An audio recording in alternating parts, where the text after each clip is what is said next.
Hai sahabat tanah air. Di tengah peta dunia yang terbentang dengan luas, terdapat sebuah bangsa dengan rupa yang amat sangat cantik, akan tetapi mereka berdiri tanpa negara, tanpa bendera yang berkibar di PBB, juga tanpa kursi di meja diplomasi internasional. Kendati demikian, mereka hidup dengan jantung perjuangan yang menyala. Menjadi pahlawan tanpa negeri yang terus berjuang dalam gelombang kehidupan yang tak kenal ampun. Dalam cakrawala yang gelap, mereka bagai bayangan yang terabaikan. Tetapi di dalam hati mereka terdapat nyala api keinginan untuk meraih kebebasan. Mereka adalah orang-orang Kurdi.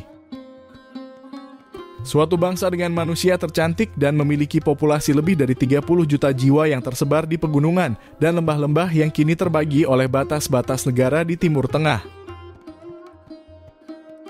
Mengapa bisa bangsa Kurdi tidak diakui oleh negara mereka?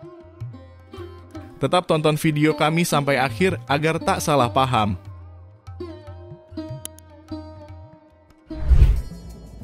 Di Irak bagian utara terhamparlah tanah Kurdistan Selatan yang dihuni oleh sekitar 8 juta orang Kurdi.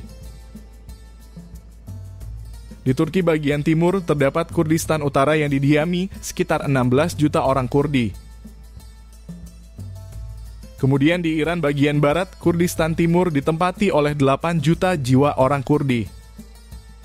Dan di sisi lain terdapat sepotong wilayah di Suriah dan Armenia yang disebut sebagai Kurdistan Barat. Suatu tempat yang dihuni oleh sekitar 2,5 juta orang Kurdi.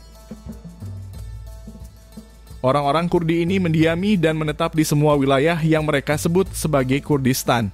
Mereka mengolah tanah dan menjaga warisan budaya mereka yang sangat kaya.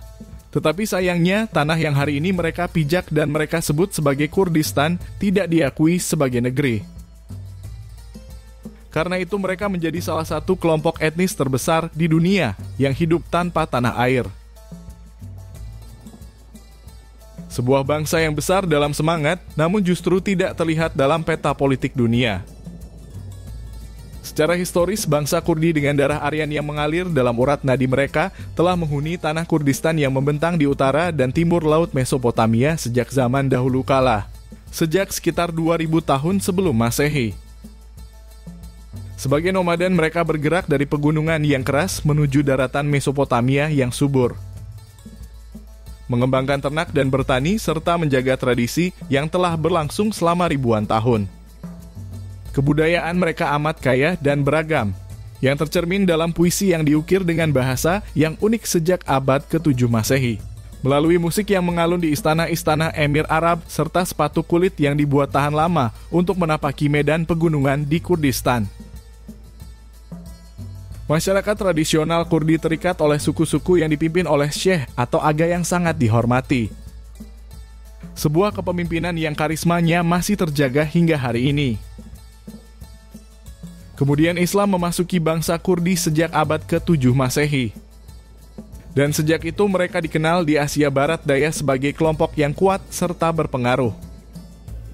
Mayoritas dari mereka memeluk Islam Sunni, sementara sebagian kecil mengikuti aliran Syiah, terutama yang menghuni wilayah Iran. Terdapat pula sebagian dari mereka yang masih mempertahankan kepercayaan Majusi serta Kristen Ortodoks Syriah. Dan meskipun memiliki bahasa, kebudayaan, dan wilayah yang jelas, sayangnya hingga saat ini bangsa Kurdi belum memiliki negara mereka sendiri. Mereka tetap menjadi minoritas di 5 negara. Dan seringkali digunakan sebagai pion dalam permainan kepentingan bagi negara-negara asing. Tidak satupun negara di sekitarnya yang menginginkan bangsa Kurdi memiliki negara tersendiri. Sebab mereka khawatir akan gangguan keamanan yang mungkin timbul jika mereka diberikan wilayah otonomi. Pada akhir abad ke-19, di tengah gema zaman yang bergolak, bangsa Kurdi mulai terbangun dari tidur panjangnya. Kesadaran akan nasib dan hak untuk merdeka mulai menyala dalam setiap nafas serta langkah mereka, yang kemudian memicu mereka untuk melakukan pemberontakan.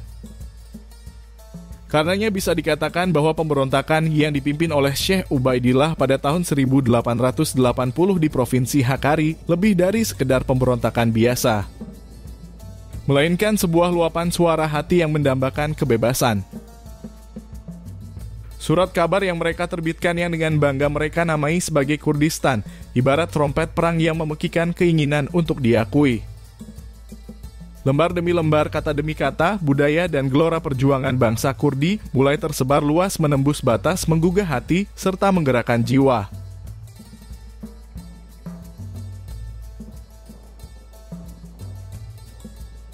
Dan ini kemudian menjadi awal dari perjalanan panjang mereka.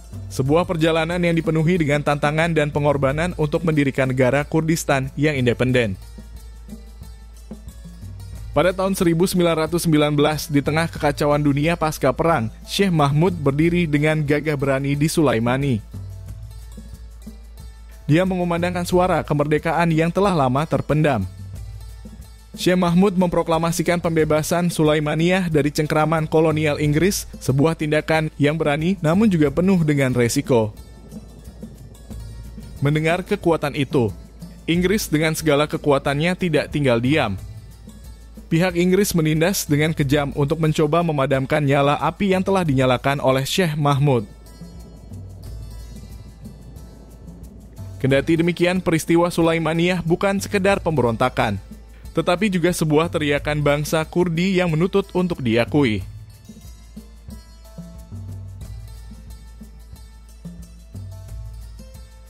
Sebuah peruangan besar-besaran yang pertama kali terjadi abad ke-20. Meskipun gerakan ini akhirnya mengalami kegagalan, tetapi dampaknya terasa jauh melampaui batas-batas Sulaimaniyah.